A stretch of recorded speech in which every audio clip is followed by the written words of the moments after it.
La team, c'est chaud. Je sais, nombreux sont ceux qui n'ont pas écouté le discours du président Abdourahamane Tiani.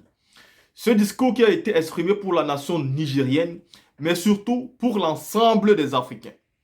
Le président Abdourahamane Tiani, pour une première fois, a pris le taureau par les cornes et a dit mot à mot ce que nous disons ici tous les jours. Le président Tiani a tracé les lignes. Il a mis les sillons du combat du peuple nigérien aujourd'hui et il a mis en garde la CEDEAO, la BCEAO, l'UEMOA, l'Union européenne, l'Union africaine, tous ceux qui tentent d'une manière ou d'une autre d'intimider le Niger, de menacer le Niger, d'effrayer le Niger ne peuvent pas passer. Parce que le changement de régime nigérien a changé aussi les mentalités de tout un gouvernement, mais aussi changé la vision de tout un peuple qui aujourd'hui a soif d'une nouvelle chose. Mais ce n'est pas seulement le Niger, le président Abdourahamane Tiani l'a dit. Il faut le dire, le peuple nigérien non seulement a la soif du changement, mais le peuple africain tout entier.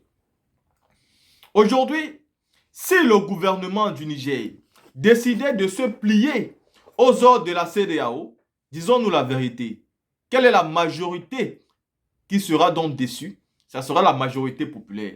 Satisfaire la CEDEAO, c'est satisfaire la minorité. Satisfaire la BCEAO, c'est satisfaire la minorité. Satisfaire l'UEMOA, c'est la minorité. L'Union africaine, c'est la minorité. Car la majorité des peuples qui aujourd'hui ne se reconnaissent plus à ces organisations-là croient au gouvernement nigérien, croient au gouvernement burkinabé, croient au gouvernement malien et croient à l'AES, l'Alliance des pays du Sahel. Et donc aujourd'hui, le président Abdourahamane Tiani l'a certainement compris, mais de la plus belle manière et au plus beau moment. Voilà pourquoi son discours est différent de ses autres discours. Il est poignant, il est pragmatique, surtout déterminé. Et il demande à ses interlocuteurs qui, si jamais n'avaient pas compris la démarche du peuple nigérien, qu'ils doivent très bien comprendre. Ils doivent ouvrir les yeux et regarder la démarche et la route dont le Niger est en train de prendre. Rien ni personne ne pourra aujourd'hui intimider ce peuple-là qui a décidé de suivre d'autres chemins. La type, je le dirai toujours et je ne le dirai jamais assez. Vous ne pouvez pas obliger les gens à remettre un président qui a dit lui-même que les terroristes sont plus forts que son armée au pouvoir. Bazoum a dit que les terroristes étaient plus forts que l'armée nigérienne. Vous ne pouvez pas demander aux gens de remettre ce genre d'individu au pouvoir. L'homme qui est le chef des forces armées, le chef de la nation, vient à Mondo Vision et dit « Les terroristes sont plus forts que nous ne pouvons pas les battre. » Et vous demandez à ceux qui ont pour le pouvoir de remettre ce monsieur au pouvoir, c'est qu'il y a un problème. La team, écoutons ensemble ce discours phénoménal du président Abdourahamane Tiani au peuple nigérien et africain. Il a refusé la vassalisation de son pays. Il a refusé que son pays soit un pays accroupi, un pays aligné. Il a pris ses responsabilités avec ses frères d'armes. Il s'appelle le général Tiani. Au Niger, le Niger était déjà un État vassal sous la coupole d'un certain Bazoum, qui aujourd'hui est conjugué au passé, parce que Bazoum ne reviendra plus jamais au pouvoir, comme je l'avais si bien dit le 26 juillet 2023. C'est à travers et à l'occasion de l'indépendance frère du Niger qu'il prend la parole. Et il fait beaucoup de révélations et de mises en garde. On écoute ici le général Tiani. Merci beaucoup à vous. 18 décembre 2023, voilà 65 ans, jour pour jour, que notre pays a accédé au statut de souveraineté internationale avec la proclamation de la République. C'est donc un grand jour que nous devrions honorer avec joie et ferveur, car il fut désormais annonciateur d'un statut juridique nouveau consacrant l'entrée de notre pays dans le concert des nations. 65 ans, c'est certes peu dans la vie d'une nation, mais le chemin parcouru nous a permis de réaliser de grandes œuvres et d'être confrontés à des défis majeurs dont certains ont trouvé des solutions et d'autres demeurent sans réponse satisfaisante. Nigériennes, Nigériens, mes chers compatriotes, sans vouloir verser dans un bilan rétrospectif, Force est de reconnaître que les dernières décennies, en raison d'une mauvaise gouvernance, n'ont pas permis à notre peuple d'asseoir son légitime espoir d'un développement durable dans un espace de paix et de sécurité pour tous. En effet, alors que le système démocratique doit rimer avec la bonne gouvernance et la justice, notre pays a été malheureusement otage des politiques qui ont fait de la politique un fonds de commerce, piétinant allègrement les règles minimales d'éthique et de déontologie consacrées pourtant par les textes de la République. La justice sélective, faite de népotisme, de corruption, d'impunité et d'opportunisme érigés en mode de gestion par excellence, choses somme toute qui ont favorisé le détournement des deniers publics, le bradage de notre souveraineté et l'effondrement du service public. Cette démission de la gouvernance s'est illustrée par l'incapacité de l'État à faire face aux défis sécuritaires, d'où sa sous-traitance avec les forces du mal ayant occasionné des morts et des déplacés. Mes chers compatriotes, la célébration du 65e anniversaire de la proclamation de la République intervient dans un contexte de bouleversement géopolitique profond en Afrique de l'Ouest, consécutif au changement de régime intervenu dans les pays du Sahel. Cette nouvelle donne, accompagnée d'un fort soutien populaire, a entraîné non seulement une remise en cause de la gouvernance économique et financière à l'interne, mais aussi une remise en cause de notre relation avec l'ancien pays colonisateur, la France. C'est dans cette optique que nous avons dénoncé certains accords justifiant la présence des troupes françaises au Niger, ainsi que des accords léonins.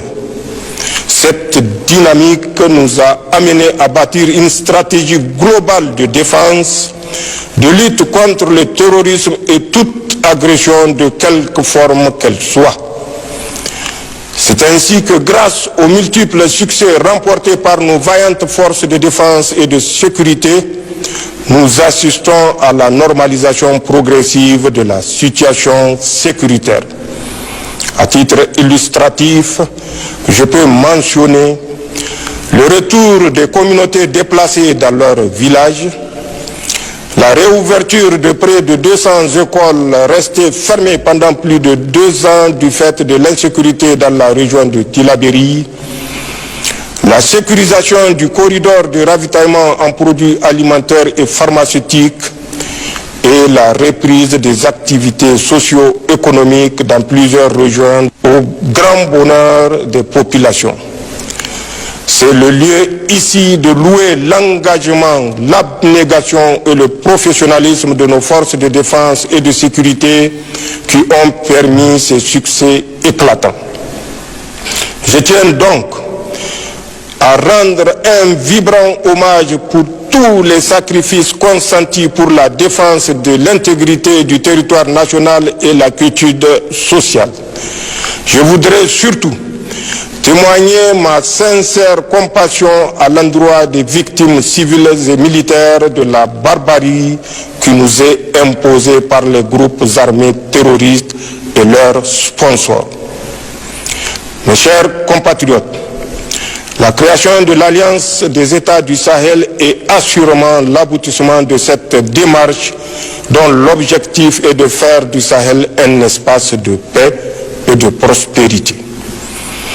Notre nouvelle organisation travaillera dans le seul intérêt des Sahéliens et pour une Afrique libre et décomplexée. Je fais mention spéciale à nos frères du Burkina Faso et du Mali qui ont toujours été à nos côtés dans le combat contre les forces du mal. La matérialisation de cette lutte commune à travers la création de l'Alliance des États du Sahel prouve à suffisance que l'idée d'intégration chère à nos dévanciers n'était pas un simple rêve pieux.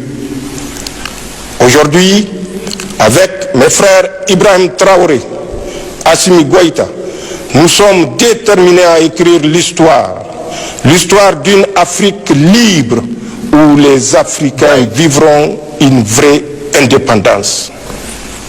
Mes chers compatriotes, au plan national, le changement de régime opéré par le Conseil national pour la sauvegarde de la patrie a engendré un élan patriotique sans précédent, expression des aspirations profondes de nos populations à la dignité et à la souveraineté nationale. Jamais dans l'histoire récente de notre pays, un événement n'aura reçu une telle adhésion populaire spontanée et massive comme celui du 26 juillet 2023. Assurément, ce dernier marque une rupture définitive avec l'ordre ancien et le début de l'émergence d'un Niger nouveau, fait de justice, de fraternité, de solidarité, d'amour pour la défense de la patrie, de la bonne gouvernance et de la préservation de nos richesses. Ces désirs ardents, les populations l'ont traduit dans nos langues nationales en des termes clairs. Zentian Kassani, Laboussaninou. Permettez-moi à ce stade de saluer la résilience extraordinaire du peuple nigérien. Un peuple fier et déterminé à recouvrer toute sa souveraineté spoliée par des Nigériens véreux et leurs complices. En décidant de nous imposer des sanctions injustifiées, cyniques, iniques, criminelles, inhumaines et irresponsables, la CEDEAO et l'UEMOA pensaient nous mettre à genoux et nous ramener dans le giron du régime déchu et de la France. Ces organisations régionales ne savaient pas qu'elles avaient en face d'elles un peuple guerrier, descendant de grandes figures historiques qui ont forgé la nation nigérienne. Le Niger, notre cher pays, nous appartient et c'est à nous de forger son destin, Inch'Allah. L'heure des tractations et des combines dans les officines est révolue. Vous avez désormais en face de vous un peuple qui a pris son destin en main. Nous n'acceptons aucun chantage, aucune intimidation, aucun préalable. Tous unis pour la sauvegarde de notre patrie. Nigériennes, Nigériens, mes chers compatriotes, le Conseil national pour la sauvegarde de la patrie s'est engagé à convoquer un forum national inclusif pour faire le diagnostic de la situation du pays né de la malgouvernance des régimes passés.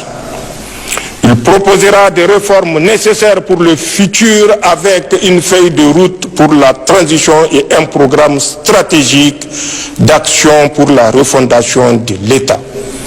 Ces assises seront bientôt convoquées. Dans cette lancée, j'ai défini un cadre stratégique de gouvernance pour la transition et élaboré des missions précises pour les membres du gouvernement que nous allons rendre publiques de cette semaine. Nigériennes, Nigériens, mes chers compatriotes, au plan de la mobilisation sociale et de la sécurité, un compte dénommé Fonds de solidarité pour la sauvegarde de la patrie a été créé pour la mobilisation des ressources, le financement des appuis au renforcement des capacités des forces de défense et de sécurité engagées dans la lutte contre le terrorisme et l'insécurité, ainsi que la prise en charge des victimes de ce fléau. Je tiens à remercier le peuple nigérien et le comité de gestion de ce fonds pour leur engagement dans cette mobilisation. Au plan de la justice sociale et de la restauration de l'État et du peuple dans ses droits, la commission de lutte contre la délinquance économique, financière et fiscale COLDEF est à pied d'œuvre pour instruire tous les dossiers relevant de sa compétence. J'engage ses membres, au demeurant sous serment, à tout mettre en œuvre pour mériter la confiance placée en eux par la nation. Pour ma part, je réitère mon engagement, celui du Conseil national pour la sauvegarde de la patrie et du gouvernement, de ne couvrir personne et de prêter main forte à cette institution pour surmonter toute entrave. Car le fléau généralisé de la corruption est l'une des causes qui nous ont conduits à prendre nos responsabilités pour mettre fin au régime que vous connaissez. Nous avons fait le serment de mettre l'État dans ses droits, pas de répit, ni de pitié pour ceux qui ont spolié les biens de l'État. Nous avons instruit la COLDEF à travailler en toute transparence, tout en respectant les droits des uns et des autres. Nigériennes, Nigériens, mes chers compatriotes, la campagne agricole et pastorale de cette année n'a pas répondu totalement aux attentes de nos laborieuses populations. En pareille circonstance, l'État prend toutes les dispositions pour non seulement entreprendre des activités compensatrices pour les agriculteurs et les éleveurs, mais aussi à assurer la disponibilité des produits alimentaires sur l'ensemble du territoire national. Grâce à la coopération multiforme avec certains pays amis, notre pays dispose suffisamment de produits alimentaires accessibles sur le marché, et cela en dépit du blocus barbare de la CEDEAO et de l'UEMOA. Je salue cette marque de solidarité des gouvernements de la Guinée, du Tchad, de l'Algérie, du Maroc, de la Guinée équatoriale et tous les autres pays amis qui nous ont apporté leur soutien. Une mention spéciale pour la République sœur du Togo qui n'a ménagé aucun effort pour nous soutenir avec engagement et constante disponibilité, ainsi que tous les peuples frères qui nous accompagnent en ces moments difficiles. Pour ma part, je continuerai à faire tout ce qui est possible pour assurer le progrès, la sécurité, le développement et la cohésion sociale dans notre pays. Je sais pouvoir compter sur la contribution et la participation active de chacune et de chacun de vous pour y parvenir.